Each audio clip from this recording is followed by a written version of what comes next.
శ్రీ సచ్చిదానంద సద్గురు సాయినాథ్ మహారాజ్ की जय।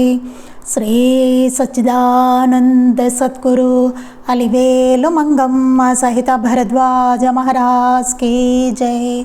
శ్రీ సచ్చిదానంద సద్గురు నాంపల్లి బాబా మహారాజ్ की जय।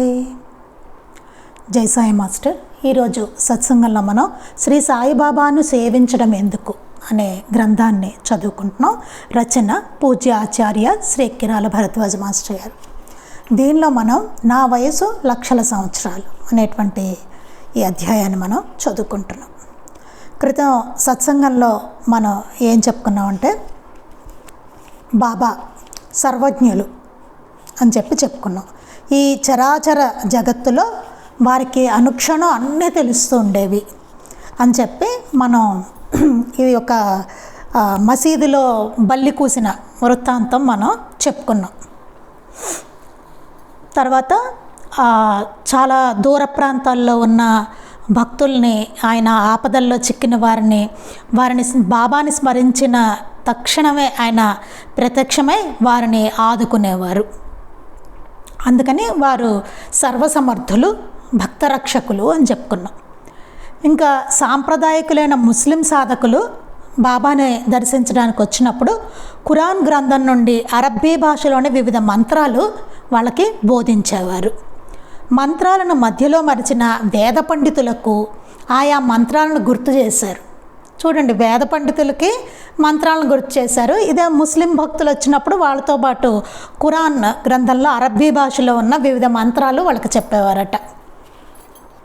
అలాగే భగవద్గీత భాష్యంతో సహా కంఠస్థం చేసిన నానాసాహెబ్ చందోర్కర్ గర్వాన్ని అణిచి ముఖ్యమైన శ్లోకానికి అద్వితీయము, వినూత్నము, గంభీరము అయిన వ్యాఖ్యానాన్ని ఇచ్చారు। నానాసాహెబ్కి అసలు భగవద్గీత కంఠస్థం, భాష్యంతో సహా కంఠస్థం అతనికి। అట్లాంటి అతనికి ఒక శ్లోకం వల్లించుకుంటూ ఉన్నప్పుడు బాబా దగ్గర ఒక శ్లోకం దగ్గరికి వచ్చేసరికి బాబా ప్రశ్న అడుగుతారు। అడిగేసరికి అతని దగ్గర సమాధానం అనేది ఉండదు, తెలియదు అంటాడు ఆఖరికి। అనేసరికి అప్పుడు బాబా దాని అర్థం ఏమిటో చెప్తారనమాట। నాటి సాధు సత్పురుషులందరూ ఆయనను తలమానికంగా కోహినూరు వజ్రంగా కీర్తించారు। హిందూ ముస్లిం మహాత్ములందరూ వారి భక్తుల్ని బాబా దగ్గరికి ఆయన దర్శనం కోసం పంపిస్తూ ఉండేవారు। అలాగే ఎవరిని ఎక్కడికి వెళ్ళని, ఇంకా ఎవరిని మహాత్ములు ఎవరిని దర్శించని మహాత్ములందరూ సాయి దర్శనానికి వచ్చేవారు వాళ్ళందరూ। కానీ ఇంత జరుగుతున్నా సరే సాయి మాత్రం తాము ఒక పేద ఫకీరును మాత్రమేనని చెప్పేవారు। ఆయనేమో అట్లా ఉండేది కాదు, చూస్తే ఆయనకేమీ అలా అనిపించేది ఏమీ కాదు, అట్లా ప్రవర్తన కూడా ఆయన ఉండేది కాదు। నేను పేద ఫకీర్నే అని చెప్పేవారు। అంతా అల్లా కృప, మా గురువుగారి ఇది అని చెప్పేవారు, అనుగ్రహం। చెప్పులు లేని కాళ్ళు, ఒక చింకి చొక్క, శిథిలమైన మసీదు, 5 ఇండ్ల దగ్గర భిక్షలతో తృప్తి చెందిన సాయి। ఆయన అట్లా తృప్తి చెందారు చూడండి, అసలు అలాగే ఉన్నారు ఆయన। చెప్పులు లేని కాళ్ళు, చింకి చొక్క, శిథిలమైన మసీదు, 5 ఇండ్ల దగ్గర భిక్ష, అంతే హాయిగా ఉండేవారు ఆయన। అట్లాగే 6 దశాబ్దాలలో ఒక్కసారి కూడా తమను ఊరేగించడానికి అనుమతినివ్వని నిరాడంబరుడు। అస్సలు అన్నేళ్లలో ఆయన ఒక్కసారి కూడానండి ఊరేగించడానికి అసలు ఆయన అనుమతే ఇవ్వలేదు। వాళ్ళు ఏమైనా ఊరేగిస్తామన్నా సరే ఆయన పాదచారిగానే వచ్చేవారు।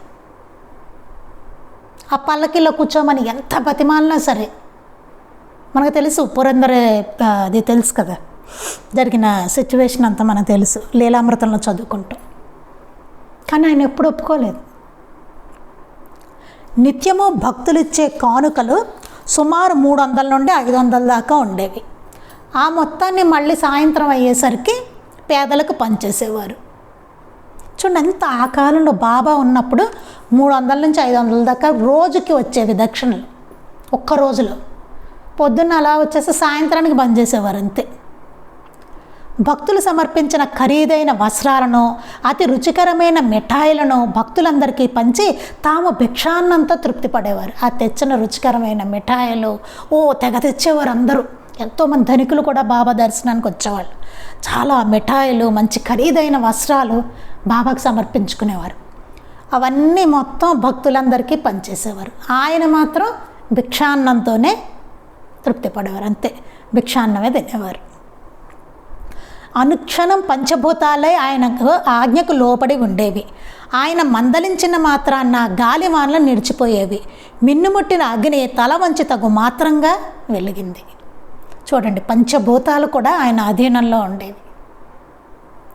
ఆగంటే ఆగాల్సిందే. వర్షం, గాలి, వాన వస్తుంటే ఆగమంటే ఆగేది.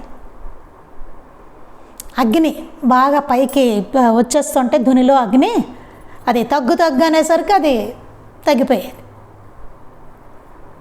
అట్లా పంచభూతాలు ఆయనకు అధీనంలో ఉండేవిట. అట్లా ఉంటే ఎన్నైనా చేయొచ్చు కదండి. పంచభూతాలు మన అధీనంలో ఉంటే మనం ఏదైనా చేయొచ్చు కదా మామూలుగా మనల్ని చూసుకుంటే. కానీ బాబా ఎట్లా ఉన్నారు? ఎంత ధనం వచ్చేది ఆయనకి, ఎలా ఉండొచ్చు? ఎన్ని ఖరీదైన వస్త్రాలు వచ్చేవి, ఎంత వైభవంగా ఉండేది ఆయనకి. అవి ఏమీ ఆయన కోరుకోలే. అంత నిరాడంబరత చూడండి ఆయనకి.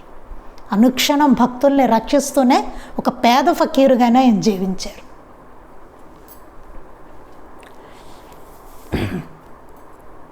సాయికి పేదలన్నా ధనికులన్నా సమభావమే ఉండేది.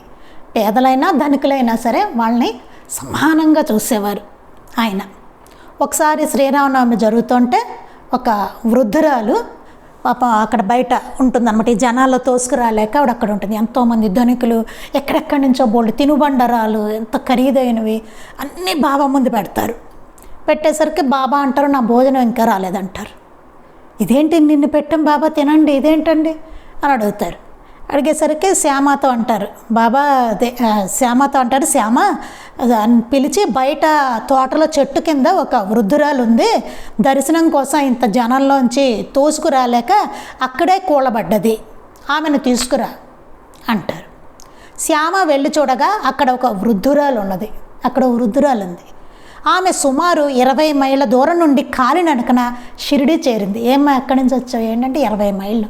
ఎలా వచ్చావమ్మంటే నడిచి వచ్చాడు. బాబా దర్శనం కోసం 20 మైళ్ళ నడిచి వచ్చింది. ఆ జనాలందరినీ చూసి ఆవిడ తోసుకు రాలేక పాపం వృద్ధురాలు అలా బయట ఎక్కడో చెట్టు కింద నుంచుండిపోయింది. అక్కడ కూలబడిపోయి కూర్చుంది పాపం. బాబాని చూడాలనే ఆతృతతో 20 మైళ్ళు నడిచి వచ్చింది. మనం వెళ్తామండి మహాత్ముల దగ్గరికి అంత ఆతృతతోటి, మామూలుగా చూసుకుంటే కదా. ఆయన ప్రేమ ఎప్పుడు అన్ని జీవుల మీద ఉంటుంది, అది వేరే విషయం. కానీ మనం అసలు అట్లా ఉంటామా? అంత ఆతృతగా అంతలా పెడతామా మనం? ఆమె అట్లాగా అప్పుడు చెప్పిందనమాట, ఇలా 20 మైళ్ళు దూరం నుంచి కాలినడకన షిరిడి చేరుతుంది. అప్పుడు ఇంకా మిగిలింది మనం చదువుకోవాలి, వాళ్ళ ఏం జరిగింది అనేది. తనకు సాయికి సరిపోయేలాగా ఇంటి వద్ద జొన్న రొట్టెలు, ఉల్లి పచ్చడి తయారు చేసి మూట కట్టుకొచ్చింది. ఆవిడ ఏం చేసింట, బాబాకి ఆవిడకి సరిపోయేలాగా జొన్న రొట్టెలు చేసుకుని ఆవిడ ఉల్లి పచ్చడి చేసుకుంటా. పాపం పేదరాలు, వృద్ధురాలు ఆవిడ. అవి చేసుకుని బాబాకి ఈవిడికి సరిపోయేంత జొన్న రొట్టెలు చేసుకుని కాస్త ఉల్లి పచ్చడి చేసుకుని మూట కట్టుకుని వచ్చింట. ఆమె మసీదులో ప్రవేశిస్తూనే అచట విలువైన తినుబండరాలను చూచి తన మూటను దాచిపెట్టి సాయి ఎదుట నిలిచింది. సరే వాడు ఎట్లా వచ్చింది అన్ని పట్టుకుని వచ్చేసరికి శ్యామ తీసుకొచ్చాడు. వచ్చి చూసింది అక్కడ ఎంత విలువైన తినుబండరాలు, బాబా ఎదురుగా బోళ్ళు మిఠాయిలు అవి బోళ్ళు ఉన్నాయి. ఎంతోమంది ధనికులు తీసుకొచ్చి అక్కడ పెట్టారు. ఇంకా చూసేవాడికి ఇంకా ఆవిడ అయ్యో అని చిన్నబుచ్చుకుంది. అయ్యో నేనేంటి ఇలా జొన్న రొట్టెలు ఇవి పట్టుకొచ్చాను, అమ్మో ఇన్ని తినుబండరాలు ఇక్కడ ఉన్నాయా అని అనుకుంది. బాబాకి ఇలా పెట్టారా అనుకుని ఆవిడ తన మూటను సాయి ఎదుట కనబడకుండా వెనక్కి పెట్టేసి నిల్చుందిట. ఆవిడ కనబడకుండా దాచిపెట్టింది. సాయి ఎదుట నిల్చుంది. నాకేం తెచ్చావు అన్నారు సాయి. వెంటనే బాబా, ఆయన సర్వజ్ఞులు కదా, ఆయన తెలియనిదేముంది, నాకేం తెచ్చావు అని అడిగారట. సిగ్గుతో ఆమె ఏమీ తీసుకుని రాలేదన్నది. ఆవిడకి సిగ్గుగా అనిపించింది అనమాట. ఇంత విలువైన తినుబండరాలు ఉన్నాయి ఇక్కడ, నేనేమో ఏదో జొన్న రొట్లును ఉల్లి పచ్చడి తెచ్చాను, అదే పాపం వాళ్ళిద్దరికి చాలినంత బాబాకేనో ఆవిడకి తెచ్చుకుంది. అంత దూరం నుంచి నడిచి వచ్చింది కదా పాపం ఆవిడకి కూడా అనమాట కొద్దిగా అలా తెచ్చుకుంది బాబాకి. వెంటనే ఆవిడ సిగ్గుతో అందట నేనేమీ తీసుకురాలేదు అన్నట్ట, చాలా సిగ్గుపడుతోందిట పాపం. సాయి ఆమె దాచిపెట్టుకున్న మూటను అడిగి తీసుకొని దానిని విప్పి అందులోని రొట్టెలు కొన్నిటిని తృప్తిగా అరగించి మిగిలినవి ఆమెకిచ్చారు. అప్పుడు బాబా ఏం చేశారట, ఆయన సర్వజ్ఞులు కదా, ఆయన తెలియంది ఉంది. వెంటనే ఆవిడ దాచిపెట్టుకున్న మూట అడిగారట, ఏది నీ వెనకాల మూట దాచినట్లది అని చెప్పి అడిగారట. ఆవిడ ఇలా తీసింట అది విప్పి అందులోంచి రొట్టెలు కొన్నిటిని తృప్తిగా తిన్నారట బాబా. తిని మిగిలినవన్నీ ఆవిడకి ప్రసాదంగా ఇచ్చారట. విలువైన తినుబండరాలను పేదలకు భక్తులకు పంచారు. ఆ విలువైన తినుబండరాలన్నీ తెచ్చి అక్కడ పెట్టారు కదా, అవన్నీ పేదలకి భక్తులకి పంచేశారట. చూడండి, ఆయన ఆ రొట్టెలు జొన్న రొట్టెలు ఆయనకి ప్రీతి. ఎందుకని? ఆవిడ పాపం వృద్ధురాలు పేదరాలు తెచ్చుకుంది జొన్న రొట్టెలు పాపం బాబాకి సమర్పించుకోవాలని. జొన్న రొట్టెలు ఉల్లి పచ్చడి చేసి పట్టుకొచ్చి చూడండి, ఒక పేదరాలు పాపం ఎంతో ఆతృతతో భక్తితో బాబా కోసం తెచ్చింది. వీళ్ళేమో పెద్ద పెద్ద తినుబండరాలు తెచ్చి మంచి పెట్టారు అక్కడ, మంచి ఖరీదైన తినుబండరాలు అవన్నీ పెట్టారు. కానీ బాబాకి ఏది ప్రీతి కదా, ఆయన అసలు ముట్టుకోలేదు, అవన్నీ పంచేశారు. భక్తులకేమో పేదలకి అందరికీ పంచేశారు ఆ విలువైన తినుబండరాలన్నిటిని. ఆవిడ తెచ్చిన జొన్న రొట్టె తిన్నారు ఆయన. చూడండి, ఆయనకి భక్తే ప్రధానం, అది గుర్తుపెట్టుకోవాలి మనం. సాయికి అందరి జన్మ పరంపరలు కరతలామలకంగా తెలిసిపోయేవి. బాబాకి మన జన్మ పరంపరలు ఏంటి అనేది ఆయనకి అట్లా తెలిసి ఉండేవన్నమాట. పాము మింగనున్న ఒక కప్పను సాయి రక్షించి ఆ రెండు ప్రాణులు గత జన్మలో ఎవరో ఎట్టి దుష్కర్మల వలన వారికి అట్టి నీచ జన్మలు ప్రాప్తించాయో వివరించారు. ఇది మనం లీలామృతంలో చదువుకుంటాం. పాముక చెన్నబసప్ప వీరభద్రప్ప కథ చదువుకుంటాం. వాళ్ళు ఒకళ్ళనొకళ్ళు వాళ్ళ ధనం దేవుడు మాన్యం ఒకటి ఉంటుంది, అది అమ్ముడైతే డబ్బులు వస్తే దానికోసమని వాళ్ళు దెబ్బలాడుకుని తర్వాత పాము కప్పలుగా వాళ్ళు జన్మిస్తారనమాట. అదంతా బాబా ఇక్కడ చెప్పడం జరుగుతుంది. ఆ రెండు ప్రాణులు గత జన్మలో వాళ్ళ దుష్కర్మల వలన వాళ్ళకి ఎట్టి నీచ జన్మలు ప్రాప్తించాయి అని చెప్పి చెప్తారనమాట. అలానే భక్తులకు ఎప్పుడు ఏమి జరగనున్నదో కూడా ఆయనకి స్పష్టంగా తెలుసు. అలానే భక్తులకి ఎప్పుడు ఏ ఆపద వస్తుంది ఏమిటి అన్నీ ఆయనకి చాలా స్పష్టంగా తెలుసు. వారి వద్ద సెలవు తీసుకుంటున్న ఒక భక్తునికి మరి యొక్క విభూతి పట్ల అదనంగా ఇచ్చి, నిన్ను ఎవరు రైల్లో కూర్చోడానికి జానడి స్థలం ఇవ్వమని కోరతారో వారికి ఇవ్వు అన్నారు సాయి. ఒక అతను బాబా దగ్గర సెలవు తీసుకుని వెళ్ళిపోతున్నాడు ఇంటికి. వెళ్తుంటే ఇంకో విభూతి పట్లం ఇచ్చారట, ఎక్స్ట్రా ఇచ్చి చెప్పారట, అదనంగా ఇచ్చి నిన్ను ఎవరైనా రైల్లో జానడి స్థలం ఇవ్వమని అడుగుతారు వాళ్ళకి ఇవ్వు అని చెప్పారట బాబా. ఆ భక్తుడు తర్వాత అలానే చేశాడు. వెళ్తుంటే అట్లాగే ఒక అతను ట్రైన్లో వచ్చి నాకు కూర్చోడానికి జానడి స్థలం ఇవ్వండి అని అడుగుతాడు. అతను ఎప్పటి నుంచో బాబాని దర్శించలేకపోవడం అనేది జరిగి బాబానే నాకు పంపాలి అన్న ప్రసాదంగా అని చెప్పి అనుకున్నట్ట అతను. చూడండి, అతనికి బాబా ఆ విభూతి పట్ల ఇతని ద్వారా అందజేశారనమాట. అలాగే ఆ సాటి ప్రయాణికుడు ఆ పొట్లాన్ని అందుకుని ఆనంద బాష్పాలు కారుస్తూ, నాకు సాయి గురించి ఎన్నడో తెలుసు, నా సాటి వారందరూ ఆయనని ఎన్నోసార్లు దర్శించారు కూడా, కానీ నేను ఎప్పుడు బయలుదేరినా ఏదో ఒక ఆటంకం కలుగుతూనే ఉన్నది. అతను రాలేకపోయాడు బాబా దర్శనానికి. చివరకు నా యందు సాయికి దయ ఉంటే నేను వారిని దర్శించకనే వారి ప్రసాదం నాకు చేరాలని ప్రార్థించాను, అదే నాకు ఇప్పుడు చేరింది అన్నాడు. అతను చూడండి, రాలేక షిరిడికి ఎక్కడో ఉండి అతను ప్రార్థించాడు, బాబా నేను రాలేకపోతున్నాను, అందుకని చివరకు నాకు నా మీద దయ ఉంటే కనుక నాకు కాస్త ప్రసాదం పంపించండి అని అనుకున్నాడు. ఒక అతను భక్తుడు సెలవు తీసుకుని వెడుతుంటే నీకు అతను ట్రైన్లో ఒక అతను అడుగుతాడు జానడి స్థలం ఇవ్వమని, అతనికి ఈ పొట్టం అని చెప్పిచ్చారు, విభూతి పొట్లం. అలాగే జరిగింది బాబా చెప్పినట్టుగా. ఒక అతను వచ్చాడు, ఆ పొట్లం ఇస్తే అతను ఈ స్టోరీ అంతా చెప్పుకొచ్చాడు అనమాట. సాయి తాము మహాసమాధి చెందే రోజు గూర్చి భక్తులకు అనేక రీతుల ముందుగానే తెలిపి 1918 విజయదశమి నాడు ఏకాదశి గడియలు ఆరంభించగానే నిర్యాణం చెందారు. కానీ అంతకుముందు ఎన్నోసార్లు తాము సమాధి నుండి భక్తులను ఉద్ధరిస్తానని, తమ నామం పలుకుతుందని, తనను ఆశ్రయించిన వారిని అందరినీ మధ్యలో విడువక గమ్యం చేర్చి భగవంతునికి అప్పగిస్తానని వాగ్దానం చేశారు. బాబా మహాసమాధి చెందే రోజు గూర్చి భక్తులకు అనేక రీతుల్లో ముందు నుంచే తెలుపుతూనే ఉన్నారు, కానీ వాళ్ళకి అర్థం కాలేదన్నమాట. 1918 విజయదశమి నాడు ఏకాదశి గడియలు ఆరంభించగానే బాబా శరీరాన్ని వదిలారు. కానీ అంతకుముందు ఎన్నోసార్లు తాము సమాధి నుండి భక్తులను ఉద్ధరిస్తానని ముందే చెప్పారు. బాబా సమాధి నుండే నేను మిమ్మల్ని అందరినీ ఉద్ధరిస్తాను, నా నామం పలుకుతుంది, నా మట్టి సమాధానం చెప్తుంది అని చెప్పారు. తనను ఆశ్రయించిన వారి అందరినీ మధ్యలో విడవక గమ్యం చేర్చి భగవంతునికి అప్పగిస్తానని వాగ్దానం చేశారు.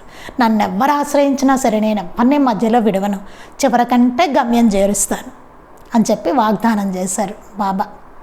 ఆ ప్రకారంగానే 1918 నుండి నేటి వరకు ఎందరో భక్తులకు భౌతికమైన రూపంలో, ధ్యానంలోనూ, స్వప్నాలలోనూ, వివిధ నిదర్శనాల రూపంలోనూ ప్రత్యక్షమై అనుగ్రహిస్తూనే ఉన్నారు. అప్పటి నుంచి ఇప్పటి వరకు అండి.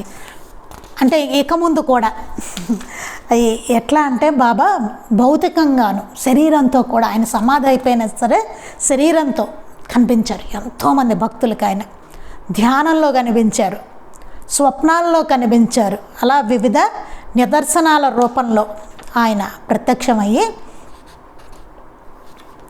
అలా అనుగ్రహిస్తూనే ఉన్నారు భక్తులందరినీ.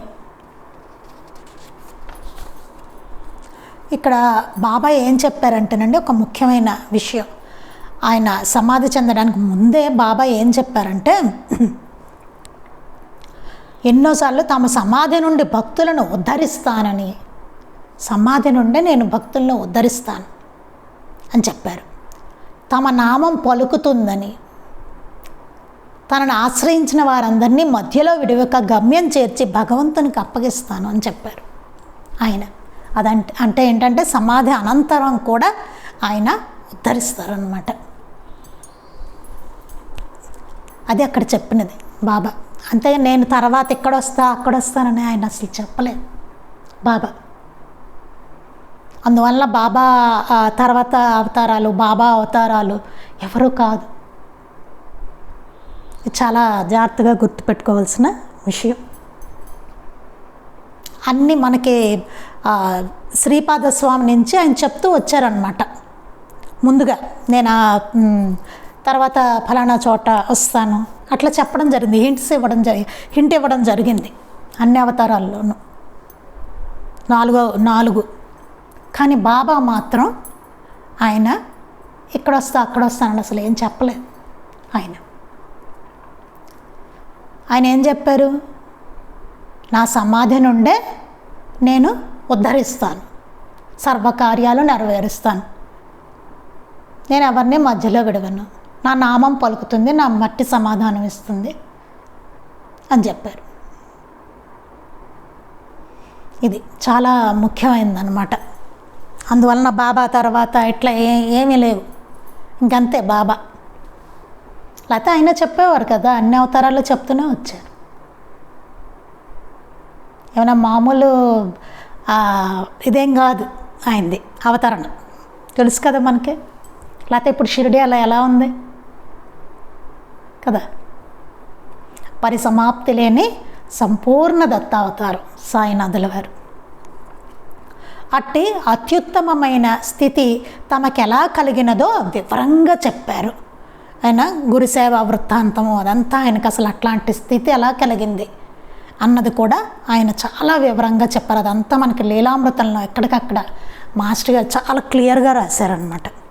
మనం కూడా అట్టి ఉత్తమ దశ అందుకోవాలంటే ఎలా నడుచుకోవాలో తెలిపే అమూల్యమైన బోధలను అందించారు. మనకు కూడా అలాంటి ఉత్తమ దశ అందుకోవాలంటే మనం ఎలా నడుచుకోవాలి అనేది ఆయన బోధల రూపంలో మనకి అందించారు. సాయిబాబా సూక్తులు ఉంటాయి కదా మనకి, సాయిలీలో మొత్తం మనకి లీలామృతం చదివితే అంతా బోధే, ఆయన బోధే, ఆయన నోట్లో నుంచి వచ్చిన మాటల్లా బోధే మనకి, ఆయన లీలలు అన్నీ బోధ మనకి. అలా అమూల్యమైన బోధనను అందించారు. అవన్నీ ఆచరించుకుంటూ అట్లా వెళ్తే ఆయనలాగే ఉత్తమ దశ కలుగుతుందని చెప్పారు ఆయన. ఎందరూ ఎన్ని జపాలు పూజలు చేసిన ఆచారాలను పాటించిన ఎందుకు ఆధ్యాత్మిక ఉన్నతి పొందజాలరో అన్న విషయం శ్రీ సాయి సూక్తులను ఆచరణను గురించి బాగా చింతన చేసిన వారికి అర్థం కాగలదు. ఎంత అద్భుతమైన వాక్యాల్లో చూడండి, ఎంత బాగా చెప్పారు మాస్టర్ గారు ఇక్కడ. అసలు ఎన్ని జపాలు పూజలు చేసిన ఆచారాలను పాటించిన, ఎన్నైనా చేయనివ్వండి, ఎన్ని పూజలు ఎన్ని జపాలు ఎంత ఆచారమో ఎంత పాటించిన ఆధ్యాత్మికోన్నతి పొందజాలరు. ఎందుకు పొందజాలరు వాళ్ళు? మరి వాళ్ళందరూ ఆధ్యాత్మికంగా ఉన్నతంగా ఎందుకు అవడం లేదు? ఎన్నో పూజలు చేయవచ్చునుగాక, ఎన్నో జపాలు చేయవచ్చుగాక, ఎంతో ఆచారంగా ఉండవచ్చునుగాక, కానీ ఆధ్యాత్మిక ఉన్నతి అన్నది అట్లా రాదు. శ్రీ సాయి సూక్తులను ఆచరణ గురించి బాగా చింతన చేసిన వారికి అర్థం కాగలదు. ఏం కావాలి ముందు? జపతపాలు, ఆచారాలు, పూజలు ఇవన్నీ కాదు. బాబా చెప్పిన సూక్తులు ఉన్నాయి చూసారని ఆయన బోధ, దాన్ని అర్థం చేసుకొని మన ప్రవర్తనని మార్చుకోవాలి, దాన్ని ఆచరించాలి. అప్పుడే ఫలితం, అది ఫలితాన్ని ఇచ్చేది. ఎందుకు మరి మామూలుగా పూజలు ఇవన్నీ చేసుకుంటూ అన్నీ చేసేస్తూ మామూలుగా ఉంటే ఉపయోగం ఏమీ లేదు. దానివలన ఉన్నతి ఏం కలగదు, ఆధ్యాత్మిక ఉన్నతి ఏం కలగదు. మామూలే, ఆ కష్టాలు ఇవి వస్తూనే ఉంటాయి. దాన్ని బట్టి కర్మను అనుభవించవలసిన జన్మలు వస్తూనే ఉంటాయి. అందరినీ బాధ పెడుతూనో అట్లా బ్రతకడం అవుతూనే ఉంటుంది. వాళ్ళు బాధపడుతూ, ఇతరులను బాధ పెడుతూ, ప్రశాంతత లేక అలా అయిపోతుంది. అందుకని మనమైనా చేయవలసింది ఏంటంటే, ముందు ఆయన చెప్పిన సూక్తులను, బోధని చక్కగా మనం అర్థం చేసుకొని, ఫస్ట్ పాయింట్ మనం అర్థం చేసుకోవడం, వాటిని జాగ్రత్తగా కూర్చొని చదువుకోవాలి. చదువుకుని మిగతా గ్రంథాలతో కూడా సమన్వయపరుచుకోవాలి. చూసుకొని మనం చక్కగా వాటిని అర్థం చేసుకొని ఆచరించాలి. బాగా చింతన చేయాలి. చేసి వాటిని ఆచరిస్తూ ఉన్నప్పుడు మనకు అర్థమవుతుంది ఎందుకు ఈ పూజలు ఎంత చేసినా సరే ఆధ్యాత్మికంగా పురోగతి అన్నది ఎందుకు ఉండదు అనేది మనకి స్పష్టంగా తెలుస్తుంది. ఏం చెయ్యాలి దానికోసం అంటే ఇవన్నీ మానేయమని కాదు, పూజలు అవి మానేయాలని కాదు, కానీ ఆధ్యాత్మిక ఉన్నతి కావాలంటే ముందు బోధని, ఆ సూక్తుల్ని ఆచరించడం, మన జీవితంలో మార్పు రావాలి, మనలో మార్పు రావాలి. అందుకోసంగా ఇవన్నీ ఉపయోగపడాలి. అంతేగాని ఇవన్నీ ఉన్నతి వచ్చేస్తుంది ఇవి చేస్తే అని కాదు. అందుకోసంగా ఇవి మనకి ఉపయోగం అవ్వాలన్నమాట. పూజలు చేసుకున్నాం, కూడా చేసుకున్నాం, దానికోసం ఇది. అంతేగాని ఇది చేస్తే అది కాదు. చాలా జాగ్రత్తగా అక్కడ ఒక చిన్న డిఫరెన్స్ ఉంటుంది, దాన్ని గుర్తుపెట్టుకోవాలి మనం. అందుకని ఇది అర్థం అవ్వాలంటే ఏంటి? బాబా బోధలు, సూక్తులు జాగ్రత్తగా చదువుకోవాలి. ఒక్కసారి సాయి లీలామృతం తీసి బాబా సూక్తులు ఉన్నాయి చూడండి, అవన్నీ ఒక్కసారి చదువుకోవాలి. చదువుకుంటే అప్పుడు మనకు అర్థమవుతుంది దేనివలన ఆధ్యాత్మిక ఉన్నతి కలుగుతుంది మనిషికి. ఆయన ఎలా ఉండమన్నారు, ఏం చేయమన్నారు బాబా, అసలు ఆయన ఏం కోరుకున్నారు మన నుంచి, ఏం కోరుకుంటున్నాడు భగవంతుడు మన నుంచి అన్నది అర్థమవుతుంది ఒకసారి చదువుకుంటే. సాయి లీలామృతం, ప్రబోధామృతం ఉంటుంది. సాయి సన్నిధిలో భక్తులు ఎలాగా బాబా కరెక్ట్ చేస్తూ వచ్చారు. రకరకాల భక్తులు ఉన్నారు, ఎట్లా కరెక్ట్ చేసుకుంటూ వచ్చారు. మనమే అన్నీ ఉంటాయి మనలో, వాళ్ళని అనడానికి లేదండి, మనకే ఉంటాయి అవన్నీ. అందులో అవన్నీ కరెక్ట్ చేస్తూ వచ్చారు బాబా. ఎట్లా ఉండాలో చెప్పారు, భక్తులు ఎట్లా ఉండాలన్నది, మనం ఎలా ఉండాలి. అంతటి మహనీయుడు మనకి దొరికినప్పుడు మనం ఎట్లా సేవించుకోవాలి, మనం ఎలా ఉండాలి అనేది. అదే ఇక్కడితో ఈ అధ్యాయం పూర్తయిందండి. రేపు మనం ఆయన ఎవరు అనేటువంటి అధ్యాయాన్ని మనం చదువుకుందాం. ఇక్కడ మాస్టర్ గారు ఒక చిన్న విషయం రాశారండి. బాబా లీలలు ఎన్నో 14 సంవత్సరాలు శ్రమించి సేకరించి, అంటే మాస్టర్ గారు కాదు, ఇది మామూలుగా మాస్టర్ గారు ఎట్లా దీన్ని రాశారన్నది చెప్తున్నారు ఇక్కడ. ఈ బాబా లీలలు ఎన్నిటినో 14 సంవత్సరాలు శ్రమించి సేకరించి ఆచార్య భరద్వాజ గారు శ్రీ సాయిబాబా జీవిత చరిత్ర అను సంపూర్ణ పారాయణ గ్రంథంలో పొందుపరిచారు. మనం నిత్యపారాయణ చేసుకునేటువంటి శ్రీ సాయిబాబా జీవిత చరిత్ర, శ్రీ సాయి లీలామృతం, ఆ గ్రంథంలో ఆయన 14 సంవత్సరాల మాస్టర్ గారు ఎంతో శ్రమించి మనకి అందించారండి. అందులో ఎన్నో లీలలు, బాబా చేసిన లీలలు ఎన్నో ఉంటాయి దాంట్లో. చూడండి, ఆ గ్రంథం సాయి లీలామృతం, ఇప్పుడు మనం పారాయణ చేస్తున్న సాయి లీలామృతం గ్రంథం 14 సంవత్సరాలు మాస్టర్ గారు శ్రమించి మనకు అందించారు. అసలు వెలకట్టలేని ఆణిముత్యాలు దాంట్లో మనకి చక్కగా చదువుకుంటే. 14 సంవత్సరాలు ఎందుకంత కష్టం ఆయనకి, ఎందుకంత శ్రమ, అసలు ఎందుకంత ప్రేమ మన మీద, జాగ్రత్తగా మనం గుర్తుపెట్టుకోవాలి. తర్వాత రాసింది ఏంటంటే, శ్రీ సాయి తమ ఆచరణ సూక్తులు, నీతి కథలు, లీలల ద్వారా వెలువడిన ఉత్తమ సాధన జీవిత విధానాన్ని ఆచార్య భరద్వాజ గారు రచించిన శ్రీ సాయి ప్రబోధామృతంలో చూడగలరు. ఇది మనకి బాబా ఆయన ఆచరణలో సూక్తులు, నీతి కథలు, లీలలు, దీని ద్వారా ఉత్తమ సాధన జీవిత విధానాన్ని మనకి సాయి ప్రబోధామృతంలో మాస్టర్ గారు పొందుపరిచారు. బాబా చెప్పిన నీతి కథలు ఉంటాయి, సూక్తులు, ఆయన ఆచరణ, లీలలు, ఇవన్నీ అంటే చక్కటి జీవిత విధానం ఎట్లా ఉండాలి అనేది మనకి శ్రీ సాయి ప్రబోధామృతంలో చూసుకుంటే మనకి బాగా క్లారిటీ వస్తుందన్నమాట, బాబా చెప్పినవన్నీ మనకి. అది రేపు మనం ఆయన ఎవరు అనేటువంటి అధ్యాయాన్ని రేపు మొదలు పెడదాం. ఇది చాలా చిన్న గ్రంథం అండి, కానీ చాలా అమూల్యమైంది. అది శ్రీ సచ్చిదానంద సద్గురు సాయినాథ్ మహారాజ్ కీ జై.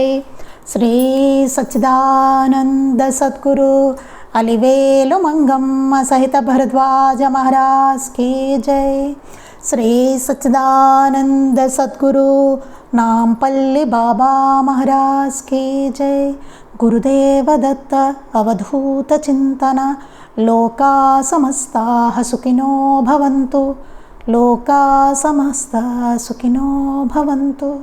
లోకా సమస్తాః సుఖినో భవంతు. జై సాయి మాస్టర్.